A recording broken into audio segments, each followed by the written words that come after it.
വാർത്തകൾ വിശദമായി. കേന്ദ്ര സർക്കാരിന്റെ തൊഴിലാളി വിരുദ്ധ നയങ്ങൾക്കെതിരെ രാജ്യവ്യാപകമായി തൊഴിലാളികൾ പണിമുടക്കുകയാണ്.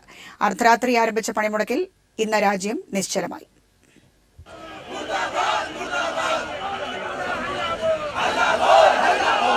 പണിമുടക്കിൽ പങ്കെടുക്കുന്ന എല്ലാ തൊഴിലാളി സംഘടനകളും സംയുക്തമായി ദില്ലി ജന്തർ മന്ദറിൽ വമ്പിച്ച പ്രകടനം നടത്തി. CA2 general secretary Tapan Sen പ്രകടനത്തെ അഭിസംബോധന ചെയ്ത് സംസാരിച്ചു. കേന്ദ്ര സർക്കാർ തൊഴിലാളി വിരുദ്ധ നടപടികളുമായി മുന്നോട്ടു പോവുകയാണ്. ചർച്ചയ്ക്ക് പോലും സർക്കാർ തയ്യാറാകാത്ത സാഹചര്യം അംഗീകരിക്കാനാകില്ലെന്നും തപൻ സെൻ വ്യക്തമാക്കി.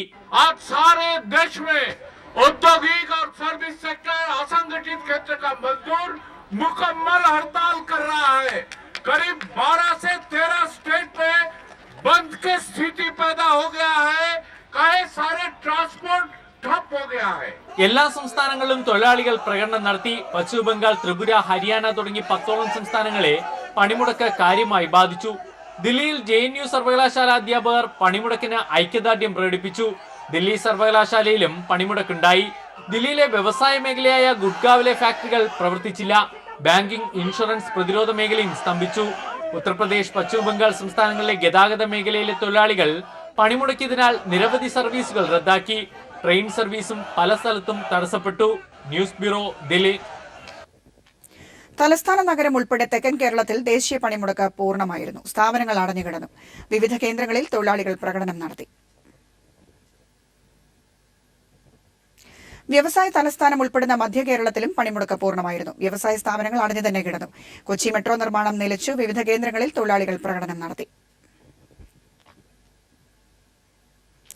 ദേശീയ പണിമുടക്കിൽ വടക്കൻ കേരളവും പൂർണ്ണമായി സ്തംഭിച്ചു. സർക്കാർ ഓഫീസുകളും സ്വകാര്യ സ്ഥാപനങ്ങളും പൂർണ്ണമായി അടഞ്ഞുകിടന്നു. പണിമുടക്കിയ തൊഴിലാളികൾ നഗരങ്ങൾ കേന്ദ്രീകരിച്ച് പ്രകടനവും ധർണയും നടത്തി. ട്രേഡ് യൂണിയനുകൾ ആഹ്വാനം ചെയ്ത ദേശീയ പണിമുടക്കിന് ബംഗളൂരുവിലും വൻ ജനപിന്തുണയാണ് ലഭിച്ചത്. കേന്ദ്ര സംസ്ഥാന സ്ഥാപനങ്ങൾ, ബാങ്ക്, ഇൻഷുറൻസ് മേഖലകളിൽ പണിമുടക്ക് പൂർണ്ണമായിരുന്നു.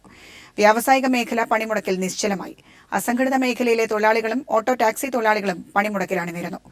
ബംഗളൂരു ടൗൺ ഹാളിന് മുന്നിൽ നിന്ന് ആരംഭിച്ച തൊഴിലാളികളുടെ പ്രകടനം ഫ്രീഡം പാർക്കിലാണ് സമാപിച്ചത്. വാർത്തകൾ തുടരുന്നു. ഹയർ സെക്കൻഡറി സ്കൂളുകളിൽ ഓണാഘോഷം നിരോധിച്ച് ഡയറക്ടർ ഇറക്കിയ ഉത്തരവ് വിദ്യാഭ്യാസ മന്ത്രി ഇടപെട്ട് പിൻവലിച്ചു.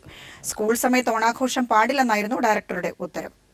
ഹയർ സെക്കൻഡറി സ്കൂളുകളിൽ ഓണാഘോഷം സ്കൂൾ സമയത്ത് അനുവദിക്കാനാവില്ലെന്ന് കാണിച്ചായിരുന്നു ഡയറക്ടർ MS ജയ ഉത്തരവിറക്കിയത്.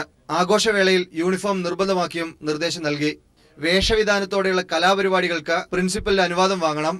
അത്തപ്പൂക്കളം ഉൾപ്പെടെയുള്ള കാര്യങ്ങൾക്കായി പണപ്പിരിവ് പാടില്ലെന്നും ഡയറക്ടറുടെ സർക്കുലറിൽ വ്യക്തമാക്കിയിരുന്നു.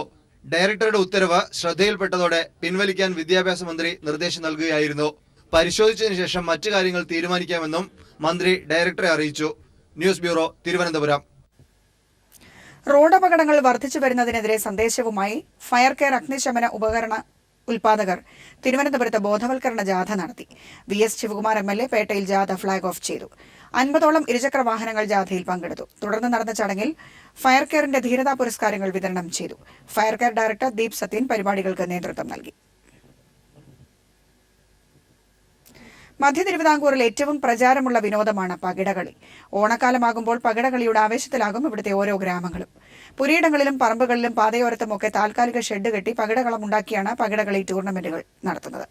രണ്ട് ടീമുകൾ നേർക്കുനേർ നിന്ന് പകിട 12 എന്ന് നീട്ടിവിളിച്ച് കളിക്കളത്തിലേക്ക് പകിടകൾ ഉരുട്ടിവിടുന്നതോടെ ആരവവും ഉച്ചസ്ഥായിലെത്തും. പകിടകൾ ഉരുണ്ടുമറിഞ്ഞ് നിശ്ചലമാകുമ്പോൾ കാണുന്ന എണ്ണത്തിന്റെ ഏറ്റക്കുറച്ചിലനുസരിച്ച് കളിക്കാരിലും കാണികളിലും ഒരുപോലെ വാശിയും ആവേശവും പതഞ്ഞുയരും.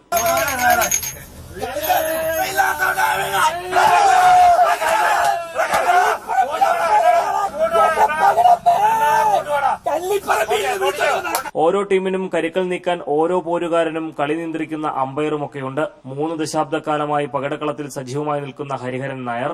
ഇതുവരെയായിട്ടും അലമ്പുണ്ടായിട്ടില്ല. പിന്നെ അങ്ങോട്ടും ഇങ്ങോട്ടും വാഗ്വാദങ്ങളുണ്ടാവും. ആ വാഗ്വാദങ്ങൾ ആ കളി കഴിയുമ്പോൾ തീരും. പിച്ചള, ഓട്, ചെമ്പ് തുടങ്ങിയ ലോഹങ്ങൾ കൊണ്ടുണ്ടാക്കിയ പകിടയുടെ ഉള്ളു പൊള്ളയായിരിക്കും. 2 പകിടകൾ കയ്യിൽ പിടിച്ച് ചേർത്താണ് ഉരുട്ടുന്നത്.